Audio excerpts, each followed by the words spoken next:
and welcome to another session of Kingdom Business for Life. My name is Susan Muthi, and today we are looking at financial wellness. What is it and what is it not? Well, from a biblical perspective, first things first.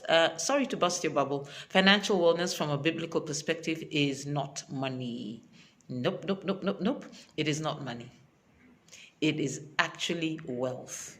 Now, I know the way we tend to think about it, wealth and money equals the same. Well, actually, no, wealth and money do not equal the same in the Bible. Why am I able to say that? Very, very simply. Let's go back to our definitions. You should know by now, I love definitions. Well, let's look. What does wealth mean in the Bible? In the Bible, the word wealth equals strength, might, efficiency, army, ability, force, company, substance, virtue, valor. That is what wealth means in the Bible. Let's have a look at what money means in the Bible. Money, shekels, that word shekels that you keep reading actually talks of money. It means metal, chuma. It means to long for, to yearn for, long after, to pine for, to desire after. Now look at the difference. Wealth means virtue, strength, valor, might, efficiency. Money in the Bible means metal or to long for. If you go into the deeper meaning of that, to long for, to pine after, to want, to desire. And look at it. Isn't it then very interesting that later on in the New Testament, when we are told that the love of money is the root of all evil, you begin to see the double play there. Yeah? Money, the root of all desire, longing after, pining after, is to pine after, to long after, to look. Are you beginning to see that? And money, and that is why Jesus says you cannot serve two masters at the same time. You cannot serve Mammon and God. Now, the spirit behind money is Mammon. You cannot serve Mammon. You cannot serve money. You cannot serve your own desire, your longings after, your desires, that which you pine after, that which you're willing to do anything for. You cannot serve that and God at the same time. So we begin to learn something new.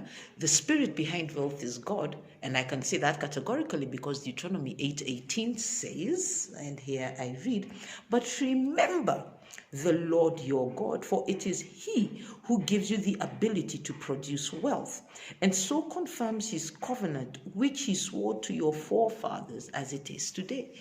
So the spirit behind true wealth is Jehovah God, is the Lord. And the spirit behind money, metal, the desire, the pining after, the longing after that we all have for money, is Mammon. And God is saying, Jesus is saying rather, you can't serve the two. And so, guys, that begins to I think for me, when I was researching on this, just a little research I was doing, it really began to hit me. No wonder we're constantly praying for money, asking God to give us money. And really, He doesn't.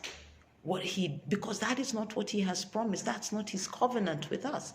His covenant with us is a covenant of wealth. It's a covenant of making us strong, mighty, making us an army, making us efficient, making us a people of valor, of strength, of virtue. And when you also then begin to understand and realize money at the end of the day is actually just a medium of exchange. We're asking God, give us a medium of exchange. Give me a medium of exchange. Give me a medium of exchange. So if today really, if stones became the medium of valued exchange, we'd be telling God, give me stones, give me stones, give me stones. Oh God, I need stones. How much sense does that make? Money is nothing more than a medium of exchange. What can you get for your dollar, for your euro, for your shilling? And that is why the Lord was also very categorical when He established the law of tithing.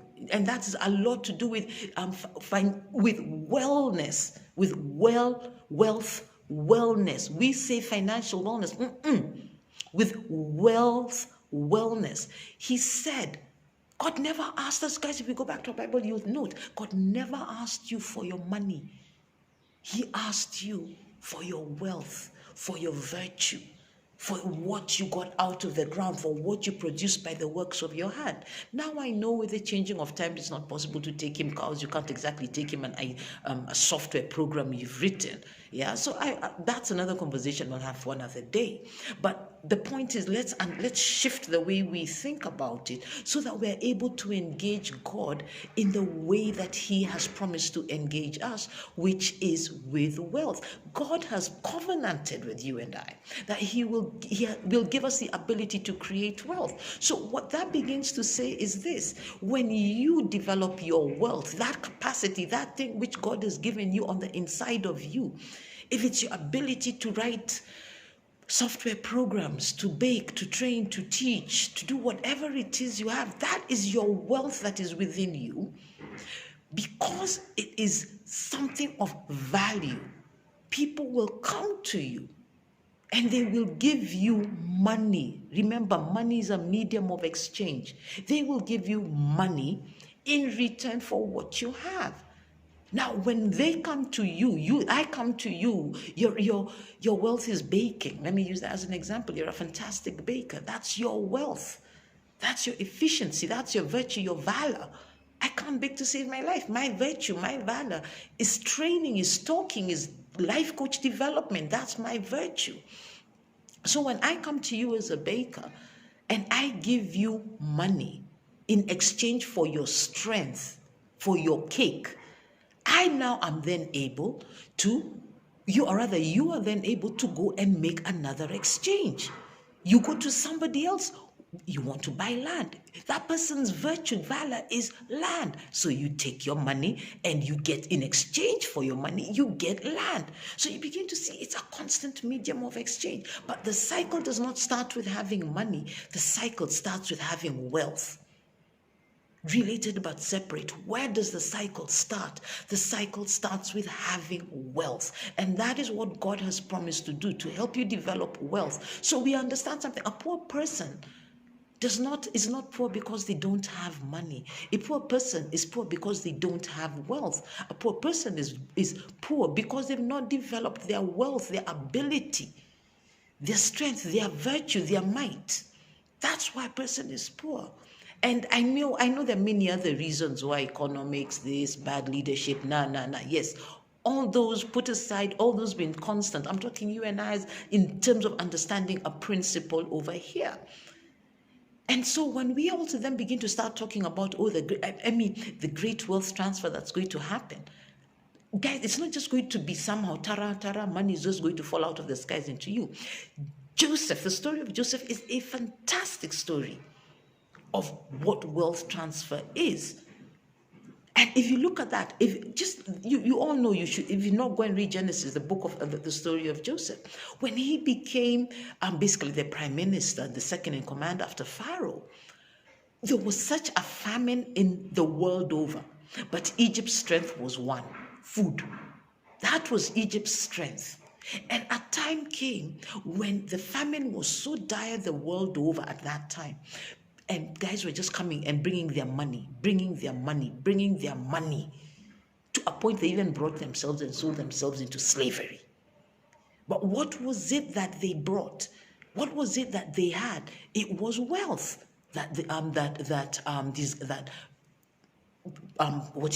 Joseph was able to bring to acquire. How did he acquire that wealth? By having food. So guys brought their money in exchange for wealth, the wealth of food. So guys, if we're talking about a wealth transfer, we need to be very clear about it. We need to first develop our strengths. When we develop our strengths as a kingdom people, then and only then will we be able to attract money. So we need to start shifting and changing our prayers from, oh God, give me money, give me money, give me money, and I am guilty. Papa, forgive me. Because I've said it. And we need to start changing our prayer to, Lord, help me develop the ability to create wealth. Help me to create wealth. Because when I have wealth, then I have something substantial to say, to offer to the world, and the world will bring me their money, just as the world brought to Joseph in Genesis their money in exchange for wealth.